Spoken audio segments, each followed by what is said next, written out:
Pemirsa, seperti diketahui bersama, pertumbuhan ekonomi Bali di tahun pemerintah Provinsi Bali menghadapi tantangan besar dalam mengendalikan pembangunan yang semakin tidak terkendali, terutama di kawasan strategis pariwisata dan wilayah dengan fungsi ekologis vital. Lemahnya kewenangan daerah dalam menegakkan aturan membuat pelanggaran tata ruang terus meningkat, sehingga dorongan untuk otonomi khusus di tingkat provinsi terus menguat.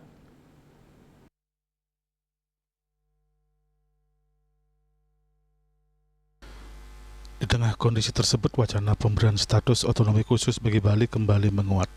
Kewenangan khusus dinilai penting untuk memberikan ruang bagi pemerintah provinsi dalam menyusun regulasi yang selaras dengan karakter wilayah, daya dukung lingkungan, dan nilai budaya yang menjadi fondasi identitas Bali. Anggota Komisi 6 DPR RI Dapil Bali Gede Sumarjolingi alias Demer menilai konsep pembangunan berbasis satu pulau atau One Island One Management semakin relevan untuk memastikan arah pembangunan yang seragam, terencana, dan berkelanjutan. Dorongan ini mencuat seiring kekhawatiran terhadap tata ruang yang semakin semrawut akibat perizinan yang terfragmentasi dan penempatan daerah yang tersebar tanpa pola. Bali dinilai membutuhkan tata kelola pembangunan yang terpusat agar kawasan yang harus dilindungi dapat ditetapkan secara konsisten.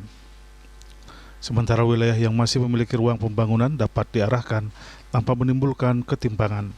Penataan wilayah yang tidak konsisten dikhawatirkan akan memperburuk kesenjangan serta merusak nilai estetika dan keseimbangan ekologis pulau. Begini, kita tahu bahwa Bali ini adalah sebenarnya kalau boleh dibilang tidak terlalu luas. Karena tidak terlalu luas, maka kita harus tata, membuat arsitektur pembangunan Bali masa depan.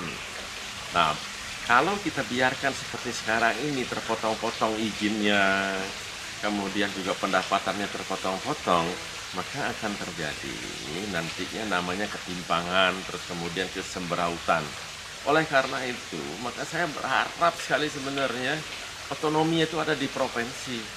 Baik itu otonomi tentang perizinan, karena kalau perizinan harus di provinsi, karena kita ingin menata Bali ini seperti arsitek, di mana harus di stop pertumbuhannya, di mana yang tidak boleh dibangun, itu harus kita siapkan. Kalau tidak, maka akan terjadi yang namanya kesemberautan. Yang kedua, kemudian kita juga perlu otonomi pendapatan itu di provinsi saja. Karena kita ini satu island atau disebut One Island Management yang sering udah beberapa tahun ini dikumandangkan oleh teman-teman, dan itu banyak yang meyakini itu adalah yang terbaik. Kenapa ini tidak kita sama-sama perjuangkan? Saya berharap nanti ada keinginan dari pemerintah daerah untuk memperjuangkan bersama-sama One Island Management yang sudah lama digaungkan ini untuk kepentingan apa? Menata Bali yang lebih baik untuk anak cucu kita. Penataan kembali kewenangan menjadi langkah strategis guna menjaga keharmonisan pembangunan Bali. Upaya ini juga menjadi penegasan bahwa tata kelola ruang yang baik maupun investasi jangka panjang demi kelestarian budaya, lingkungan, dan kesejahteraan masyarakat Bali. Yana Bali TV.